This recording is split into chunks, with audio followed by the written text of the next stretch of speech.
hello everyone, and welcome to the long-awaited and much-anticipated return of the Newsroom with Kathryn Arndt, CEO of the VLGA. Kathryn, welcome back.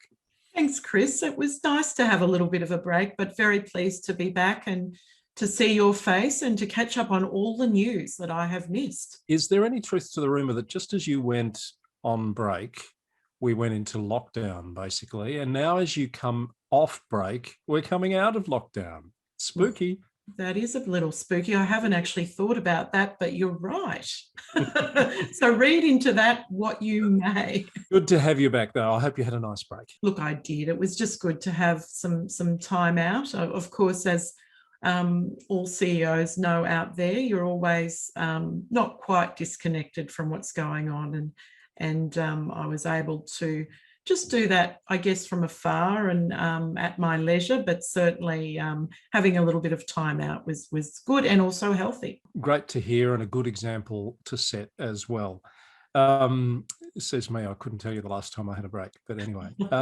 So as lockdown is lifted in Victoria, of course, we send our thoughts north of the border to our friends in New South Wales, because we know what it's like, Kathryn. Look, we do, and we've been there before, and for extended lockdown periods. The numbers aren't great, though, in New South Wales, are they? With 172 cases today, and I think 80 odd of those were out in the community. So New South Wales does have a challenge on its hands, and of course, hopefully through the National Cabinet, premiers of all states are sharing learnings and supporting each other as colleagues.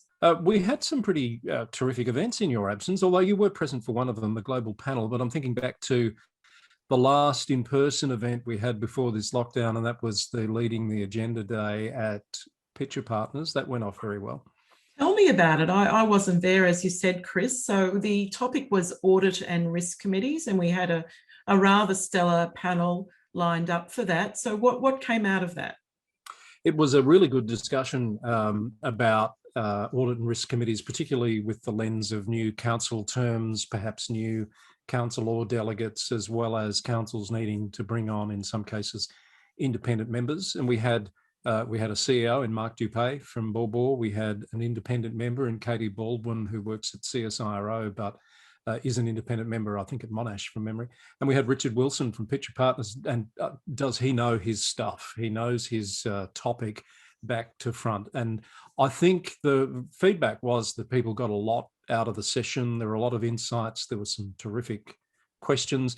I just think it's a topic perhaps that doesn't get explored very much, Kathryn, but it is oh so important as part of that assurance role that councils need in managing risk. Absolutely. Risk management is it's a critical part of all governance functions, and for councils who are delivering services and managing funds on behalf of their community, and often they are funds that they've received not only through the collection of rates, but also through funding from state and federal government and other parties. It's absolutely imperative that there is that assurance process in place. As for the topic audit and risk, I can understand that for some people that's probably not a terribly exciting conversation point, and that may be why it doesn't come up a lot at dinner parties and the like, but it really is an important conversation to have when we're talking about governance. And we would like to thank Pitcher Partners again for their support, and we might include at least a link to some of the footage from that conversation when we release Newsroom today. I think you're trying to say it's a bit of a dry topic, but it was quite lively on the day, I have to say. And we had a good in-person, socially distanced audience at the Pitcher Partners building in Docklands, which was great to have. Yeah. The other big event, Kathryn, was our global panel a couple of Thursday nights ago now on child-friendly cities, with a really strong UK presence in the audience, as well as Australian presence.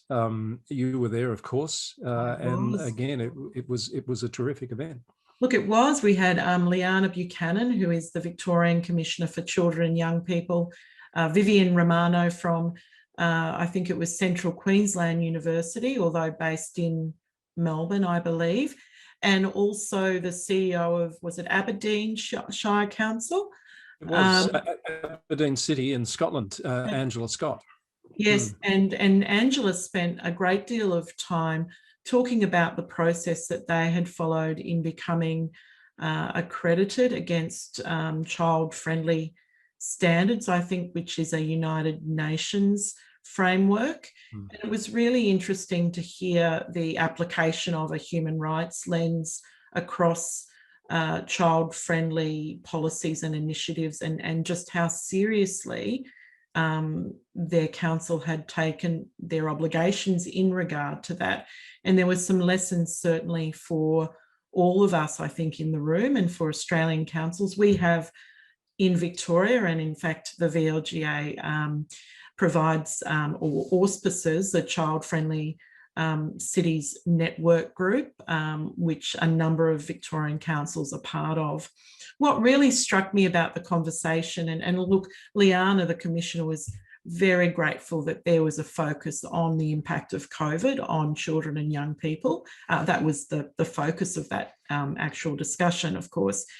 And what struck me was the importance of place-based planning, particularly when we find ourselves in this COVID world that we live in now, and people are working more and playing more in their own communities because they've been forced to, but also what are the impacts on children and vulnerable people, and how do we support through the work of council those members of the community. So that was a terrific lineup. I believe that the video of that event, of course, is available to those who registered, but if others would like to purchase that, they can do that through the VLGA's website also.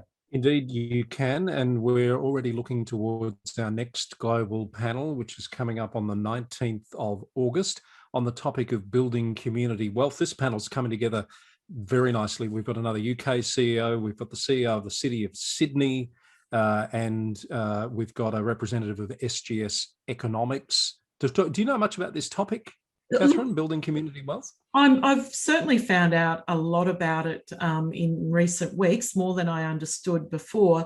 It's something that UK councils are looking at quite seriously, also a number of European councils like Barcelona, for example. And really, it's not dissimilar to what I was just talking about in terms of place-based planning. It's really the role of councils looking local, focusing on the local, place-based planning policies and development to enable the community to thrive commercially, economically, and socially. I guess the academic lens will talk more about community wealth building being a response to globalisation,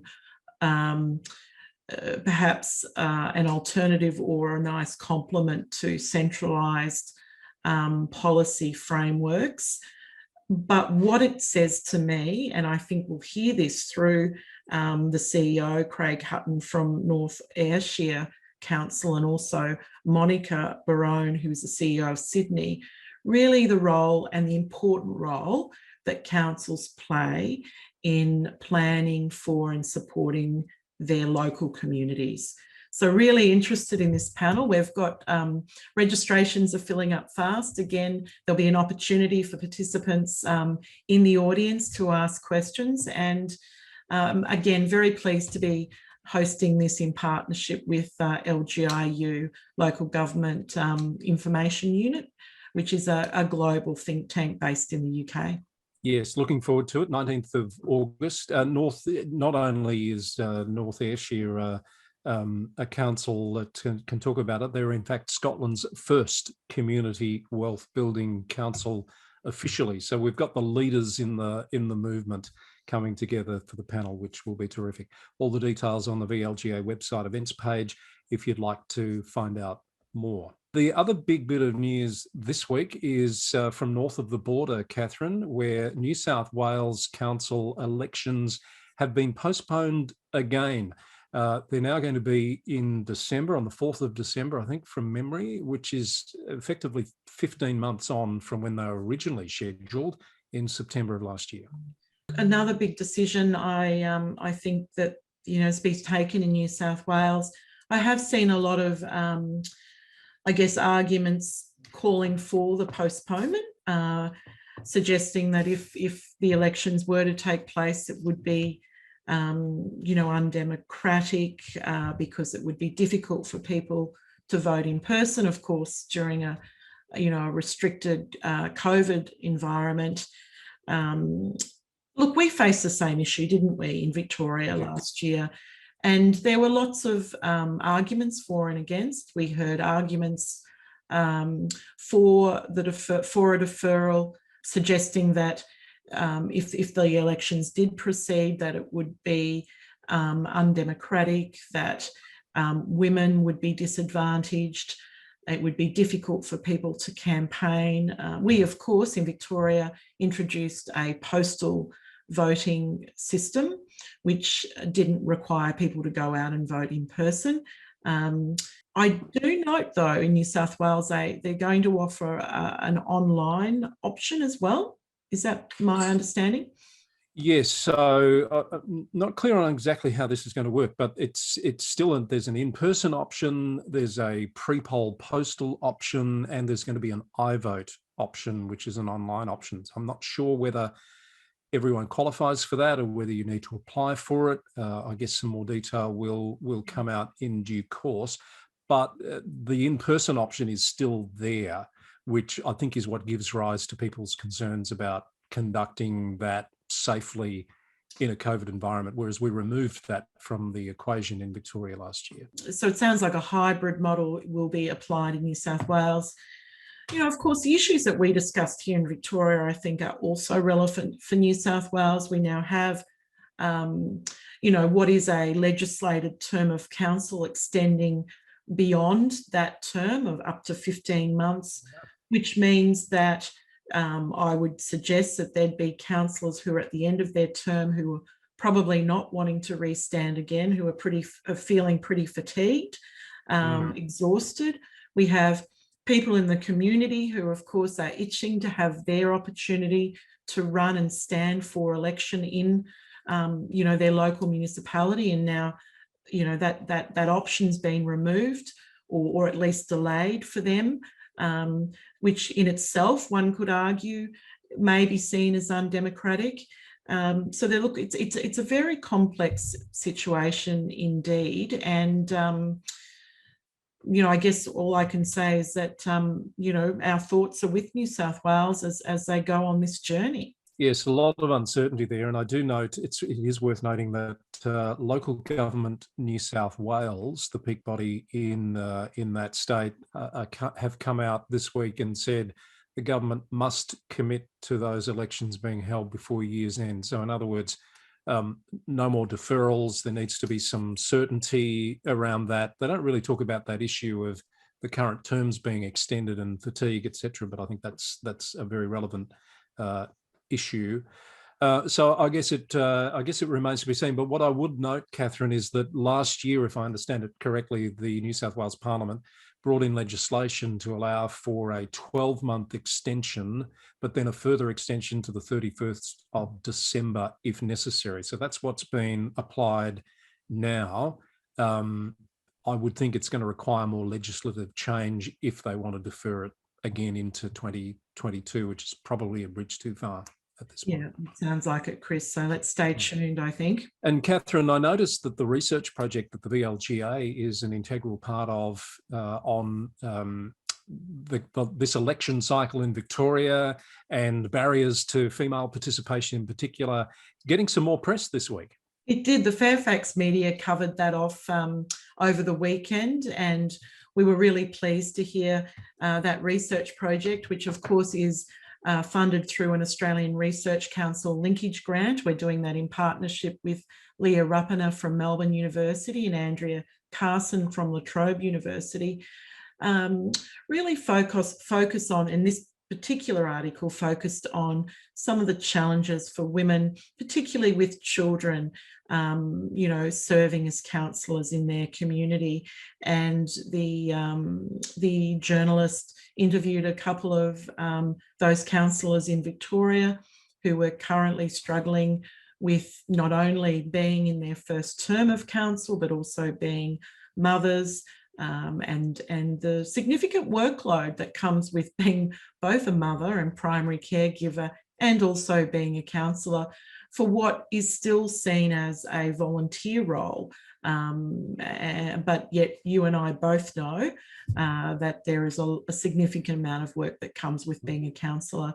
So the article talks about not so much about, well, absolutely not about you know, women with children shouldn't be running. It talks about what can we do systemically to reduce those barriers for women in particular, because this is what this research project is focusing on, so that we can achieve parity around those decision-making tables, those leadership roles.